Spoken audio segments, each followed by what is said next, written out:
Alright, today we're going to do experiment 4, which is the determination of the gas constant. I have the apparatus set up here. There's a picture of that in experiment 4. Alright, and so I've set up the apparatus. I'm ready to start my siphon. So I take my pipette bulb and I'm blowing air into this side. And you'll see on your picture, if you can't see it on the video, that your test tube is going to be hooked up to the side where the glass rod only goes in a very small amount, and then it's going to push pressure down on the water, and it's going to push the pressure, is going to put the water through the other side and out into our beaker. So I'm just going to blow into that side, and now we have a siphon. All right. And so when the pressures are the same, when these are equal, I have the water levels on each of these in the same spot, and so the pressure here and here are exactly the same. When I raise this and now the pressures are unequal, we're going to have a flow of water. I don't know if you can see, maybe not in the video, but the water level in here is going up. All right, and so it is here where my finger is. Okay, again, once the levels are the same, they are at the same pressure and the level of water will not change.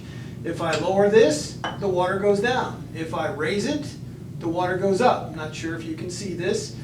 All right, and so, and we don't see any bubbles coming out. There's no bubbles coming out, and so we do not have a leak in our system. All right, and so this is a good system. So I'm going to fill this up with water, and it says just a few centimeters below the glass tube there. And then I'm going to pinch it off with my pinch clamp. Hard to do with one hand.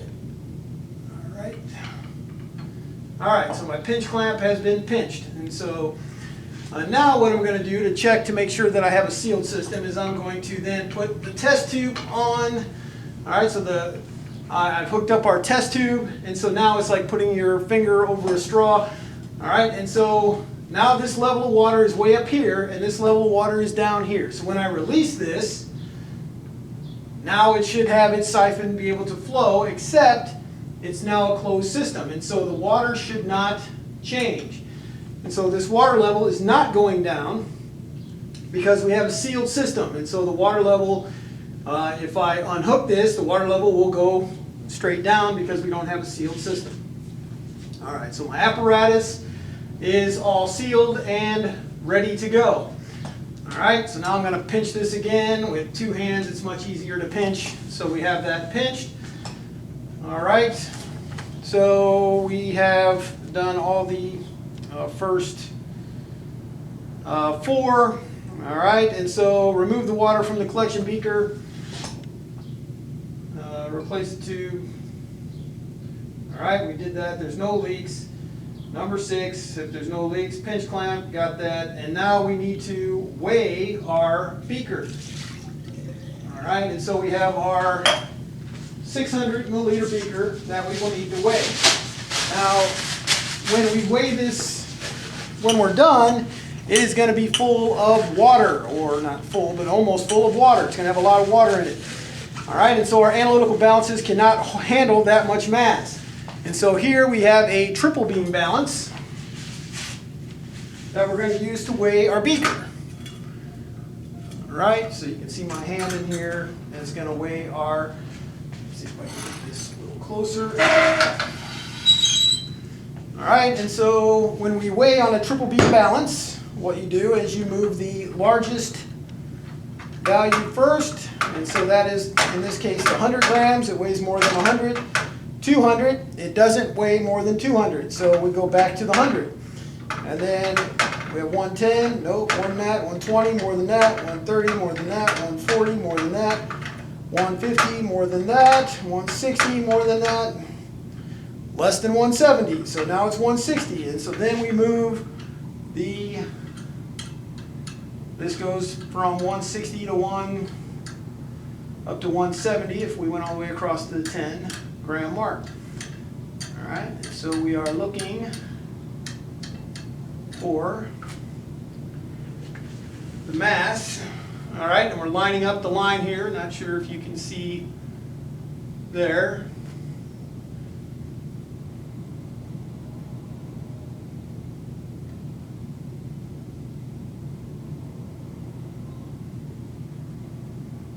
All right, that is good. And so then we read the scale.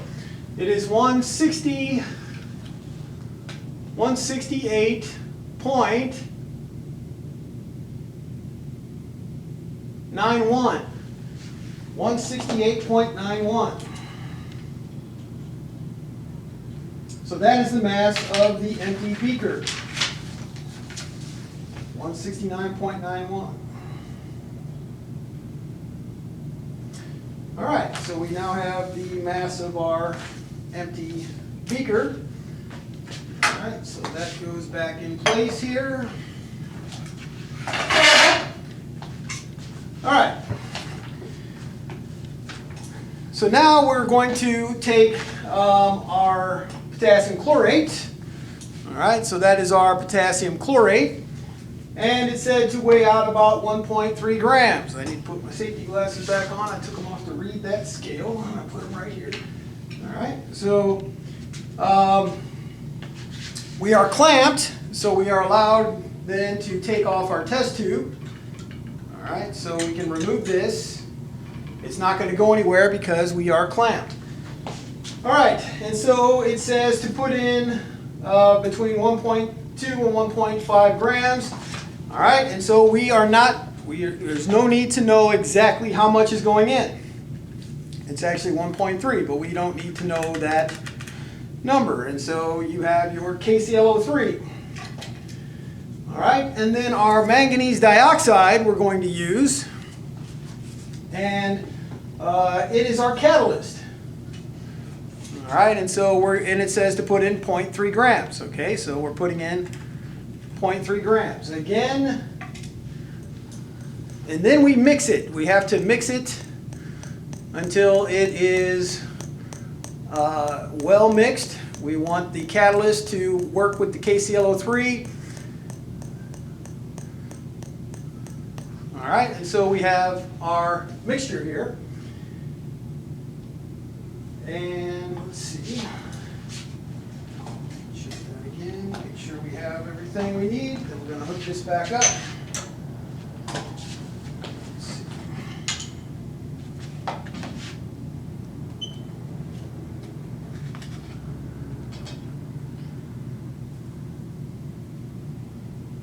All right, good. All right, so we have this back up.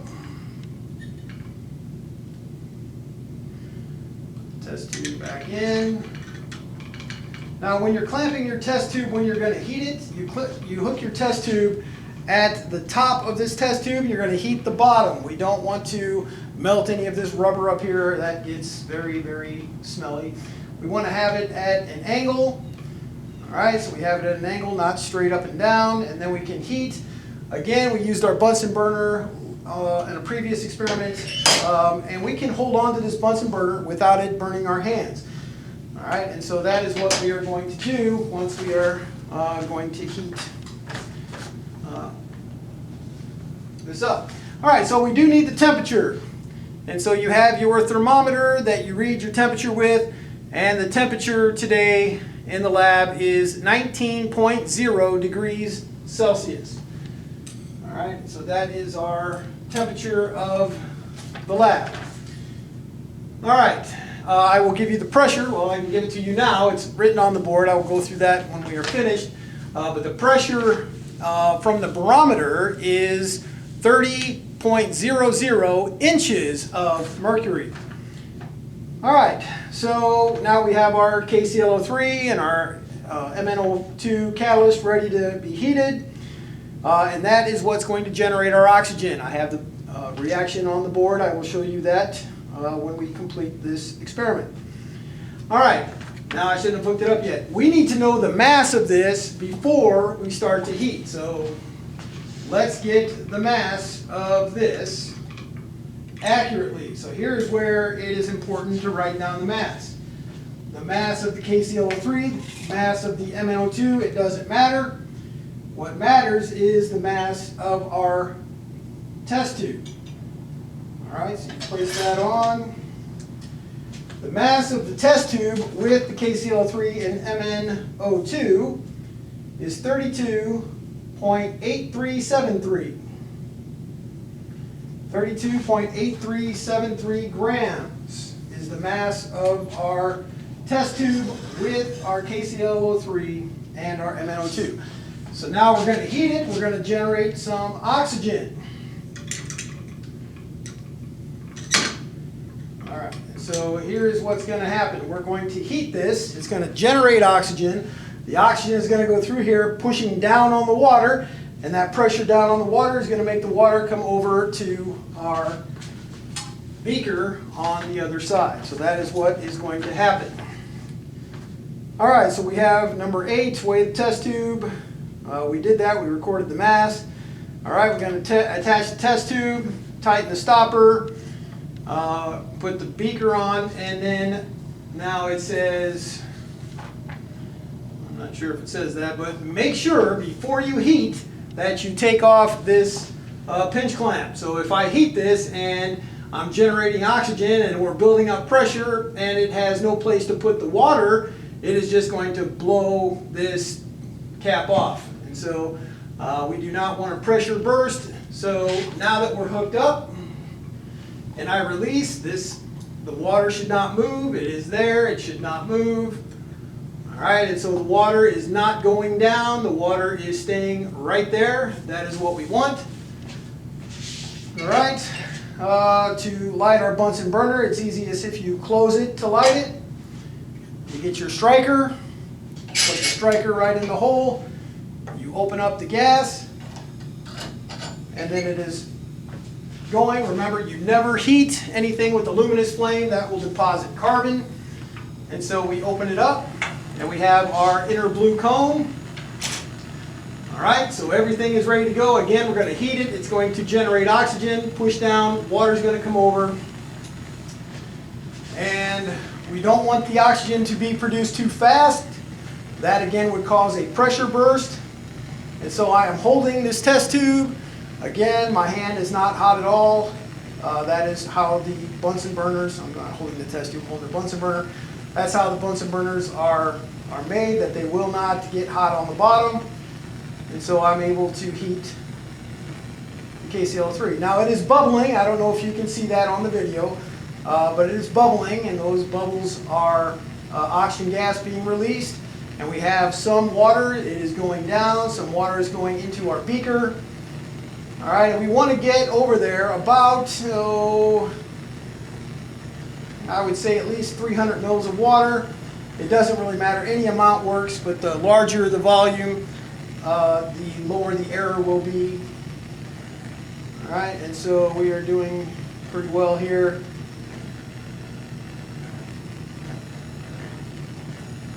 All right, I'm going to go with, yeah, that's good right there. All right, and so you see now that the beaker has a lot more water in it. So what happened? I heated it, I generated oxygen. The oxygen came down, pushed down on this, pushed the water over. All right, and so we now know that whatever volume that the oxygen is taking up in this Florence flask is the volume of water that has been pushed to the beaker. And so the data that we're going to get the mass of this water, we're going to use the density of the water to get the volume of the water. This volume of water is exactly the same as the volume of oxygen that was produced. So if we produced 100 mils of oxygen, that would kick out 100 mils of water. All right, if we brought in 300 mils of oxygen, we're going to kick out 300 mils of water. So as soon as we know how much water this is, we know the volume of our oxygen. So we're going to let this cool for a while. I didn't heat it very long, so it's not going to take very long for this to cool down. All right, now what we're going to do while we are waiting to cool this down, what we're going to have to do is we're going to have to weigh our test tube. And so we have conservation of mass. When we heated this, we are going to lose oxygen gas. And so the mass of this is going to go down. We're going to see The decrease in mass is the mass of oxygen that we produced. All right, and so now we can get the mass of oxygen, and we can convert that to moles. We can get the volume of oxygen, convert that to where we're going to have it in density in grams per milliliter. We will then have milliliters, which we convert to liters. Then we have our temperature already, 19 degrees Celsius, convert that to Kelvin. And then the pressure is going to be a little more difficult than it's not just the pressure of the day. So I gave the pressure as 30 inches of mercury. You will have to convert that into atmospheres. I will go through that on the board, the process to do that. But the oxygen pressure is in our Florence flask. So the oxygen is in here, but a very important concept in chemistry is the term collected over water, especially in the gas law chapter. And so what we did is we collected this oxygen. This is oxygen in here that we made from this reaction, and there is water here, and so there's a vapor pressure. And so the pressure total in here is Dalton's law of partial pressures, is the pressure of oxygen plus the pressure of water. And so I looked up the pressure of water at 19 degrees Celsius, which is our lab pressure today, and that is 16.5 millimeters of mercury. So I'll have that on the board as well, 16.5 millimeters of mercury. Now what we have to make sure is that the pressure in here is the same as the pressure out here. And so this pressure is 30.00 inches of mercury. Now we can't release anything, we don't want the siphon to go, this is the amount of water. The only thing that we can do is raise or lower this. Alright, and so what I'm going to do is I'm going to bring this over, and I'm going to physically pick this up until this level of water is exactly the same as this level of water. So now I know that the pressure here and here are exactly the same. And once I have that, I can try to clamp this again with one hand. Let's see, I'm going to get it set up better. Okay, so once I have it set up better, the volumes are the same. Now I clamp it, and so I clamped it when the volumes were at the exact same level, and so the pressure here and here are exactly the same. All right, so now we have our water in the beaker, and let's see if our high capacity triple beam balance. All right, so again, you move the highest numbers first. More than 200, more than 300, more than 400, more than 500, more than 510, 520, 530, 540, getting closer, 550.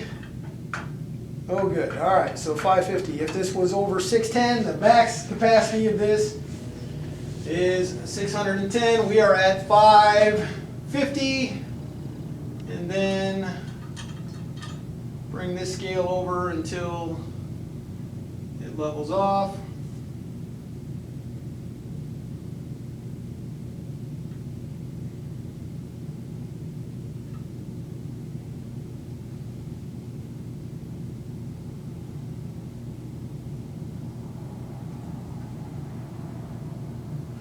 All right, that's good, and that is 550.98. 550.98.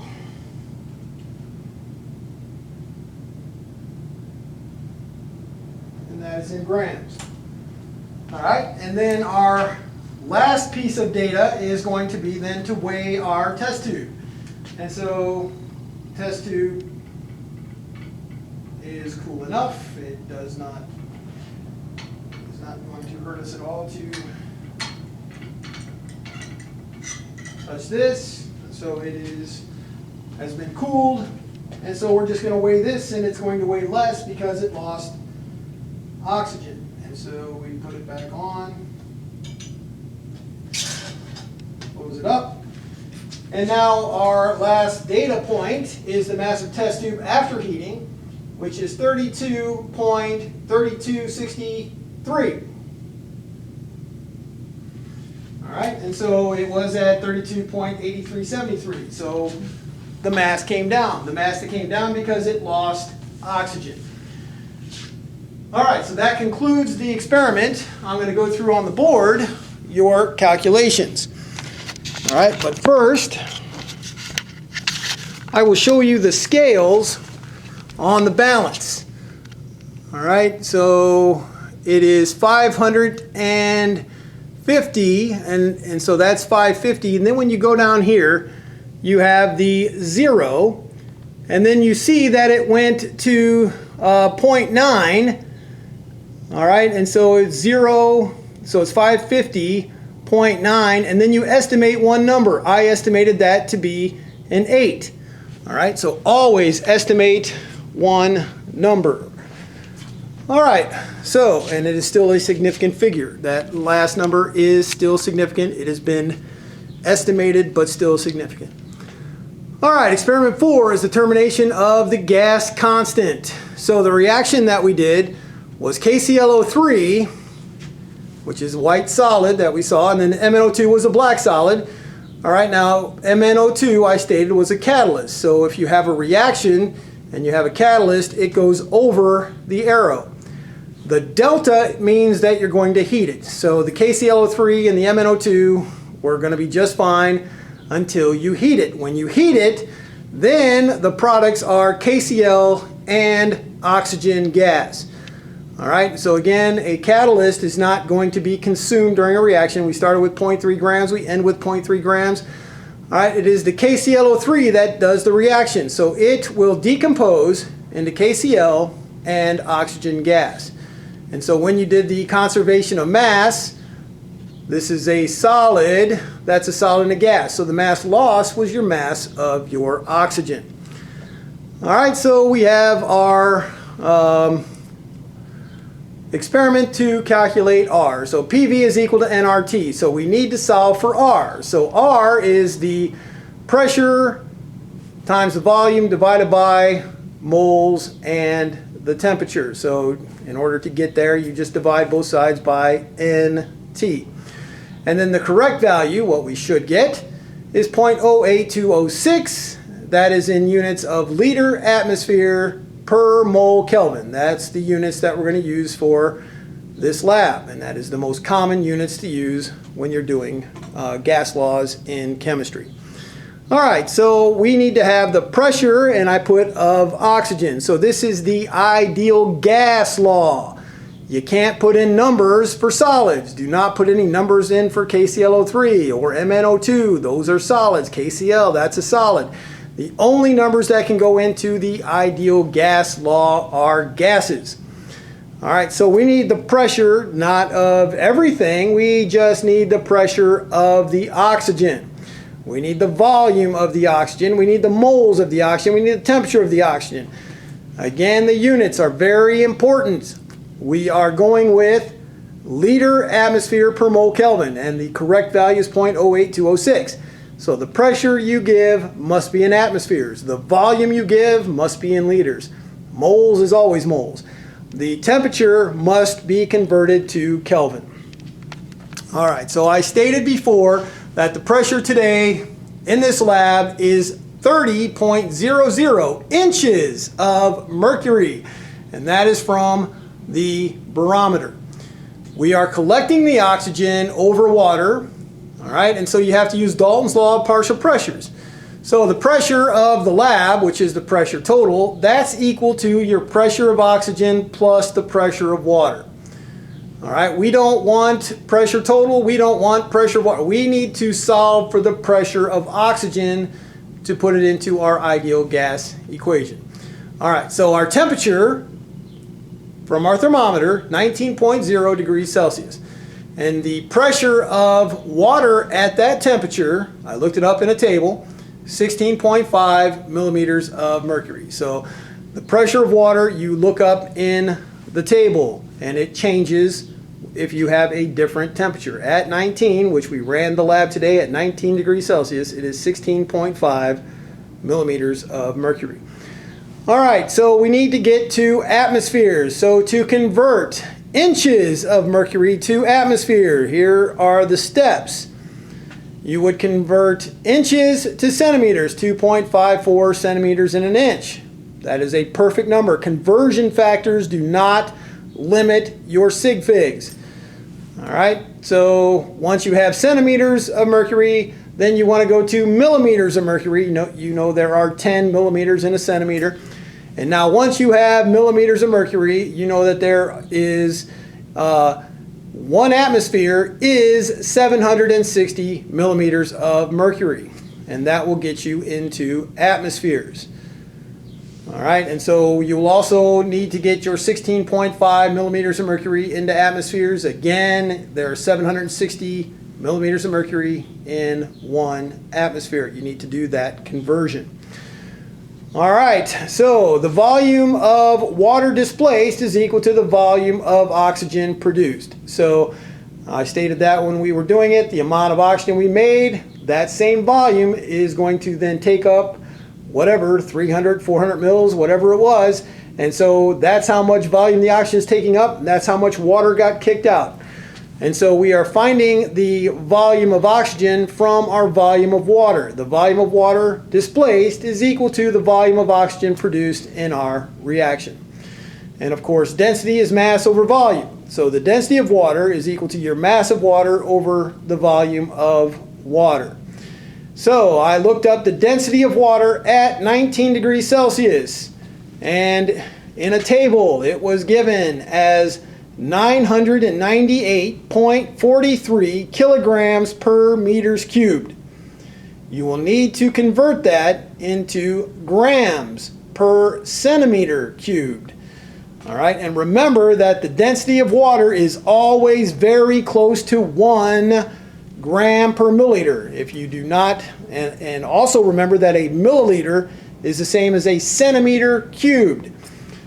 All right, and so if you don't get a number that is very close to 1, you have not done the conversion correctly. The density of water is going to be very close to 1, unless it is frozen or if it's a vapor. So if you have a solid H2O or gas H2O, it will not be 1. Liquid water at normal temperatures will always have a density very close to 1. All right, so do that conversion. You should get a number that is very close to 1. Once you have your density of water, you then get your mass of water from your 2 masses. You had the empty beaker and the beaker with water, and that will give you then your volume of water, which will then give you your volume of oxygen. And finally, to find the moles of oxygen, use the conservation of mass. All right, so again, the mass lost from our reaction over here. All right, so we weighed the test tube with our contents, then we heated it, and we weighed it again. We had a loss of mass because oxygen was released. And so that loss of mass is the mass of oxygen gas, and then you'll convert that to moles of oxygen gas. Note that oxygen gas is a diatomic element, so that is an O2. We have the mass of O2, we want the moles of O2. All right. And then, of course, we are at 19.0 degrees Celsius, and then you have to add 273.15 in order to get your temperature into Kelvin.